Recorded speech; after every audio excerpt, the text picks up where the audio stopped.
This lemon meringue cake has layers of lemon sponge, lemon cremo, whipped cream in this incredible blowtorch Italian meringue around the outside. Now, I failed many times developing this recipe for you, but I dialed it in, the taste, the texture, they're amazing. The first part of this recipe is the lemon cremo. So we've got lemon juice, lemon zest, we're gonna add in icing sugar, and then our eggs and egg yolks. Now this is the only part where I'd say it's slightly difficult, but you just need to concentrate. So we're gonna whisk this constantly over a low heat until it reaches about 85 degrees Celsius. That temperature is important. It's gonna thicken up and then we pass it through a sieve to catch any lumps. At this point, we blend in a little bit of white chocolate and finally blend through some double or heavy cream until you have a smooth, shiny mixture. Cover the surface with cling film and then we're gonna chill this in the fridge. Next is the cake. Now, if you've been following for a while, you know I make a good lemon cake. So we've got sugar and vanilla and lemon zest. And all we do is just massage that lemon through the sugar. That's gonna release those citrus oils until we have a mixture that looks like this. On top of that, we sift in our dry ingredients, which is cake flour, baking powder, and salt. Whisk that through and then we add on our wet ingredients, which is eggs, milk, oil, and lemon extract. You whisk it through and it will form a smooth batter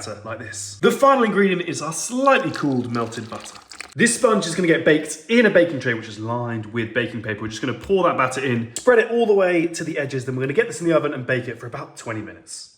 I get asked all the time, what is cake flour? So let me put it this way. If you're going to make, let's say, a risotto, you wouldn't use basmati rice, right? You'd use risotto rice. Well, cake flour, it does what it says on the tin. It is designed for cakes because it has a lower protein content, which means less gluten development. That is going to give you a softer sponge, right? You can use plain flour by all means, but cake flour is ideal. Once it's baked, have a look at the color on that sponge. We're going to let it cool completely. Once the sponge is cool, what we need to do now is cut it into 3 lovely pieces. Now, I've trimmed the edges. We're going to use a serrated knife just to cut it into 3 equal pieces. You might have a little bit of spare sponge. When the lemon cream has chilled, we're going to add it into a stand mixer fitted with a whisk attached. We're going to whisk it until it's thick and pale. It's going to take about 3 minutes and then we can take our sponges. We're going to pipe a border of unsweetened whipped cream around the outside. This will hold the lemon cream in the center but also add a really nice balance to the cake. We stack the layers on top of each other and then finish it with our 3rd layer on top.